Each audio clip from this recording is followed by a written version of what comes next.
Did you see that poor soul over there? That was me. Yeah, brutal, I know. I, son of Euphrates, the top choice in suitors, was killed in cold blood by the vain Odysseus, whose name is glorified through the stunning tales told by fools. Allow me to share my story, the right story.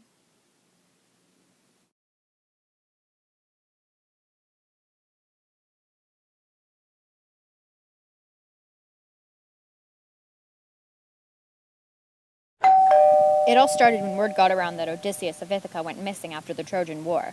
Even after 10 years of fighting, he hadn't returned. But why would I care? I mean, no big deal, right? Except that Odysseus had an absolute babe of a wife. Not as great as Helen, her cousin, though, but at least an 8.5. Not bad at all. So anyway, when word got around to all the royal folk, myself included, that Penelope was up for grabs, we all went for it. But since Penelope was the poster child for modesty, she got all passive-aggressive, and when confronted with our proposals for marriage, wouldn't give us a straight answer. So we decided to settle down there for a bit till she chose her new husband. Of course, we decided to make ourselves right at home. The party went on for years. Odysseus had quite the fortune, and since each of us was so confident that we'd be Penelope's husband, we figured, hey, it isn't stealing if it's yours. Even though the partying was fun, it got old after nearly a decade, and we decided it was time Penelope gave us an answer. However, Penelope was fooling us all. Typical woman for you. We were just pawns in her sick little game.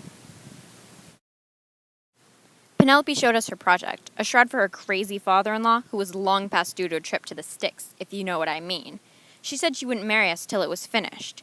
But every night that little witch would unravel the weaving, prolonging the stupid shroud for the next few years. Yeah, years. But one of her maids spilled the beans, and we made Penelope finish the shroud. Even then, she wouldn't quit her passive-aggressive little game and accept the heartbreakingly handsome yours truly as her beau.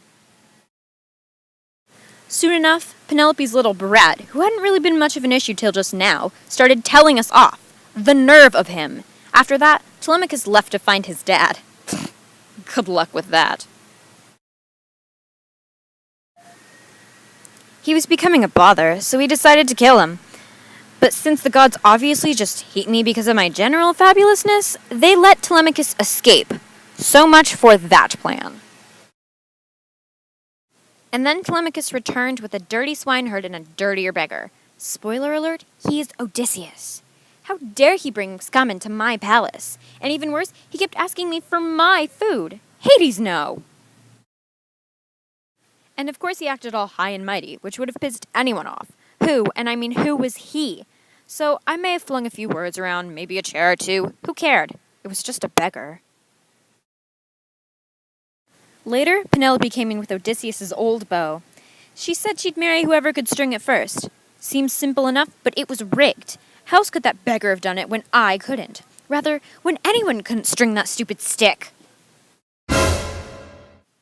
And this, friends, is where my story ends. Yeah, that rotten old beggar, that madman Odysseus shot me dead. Right in the neck, the coward. After that, that madman and his bitch of a wife lived happily ever after. I didn't want her anyways.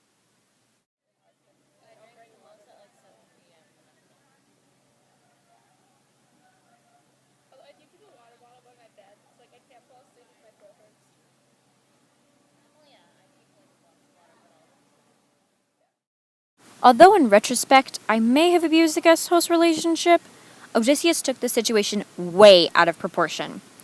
Be careful, friends.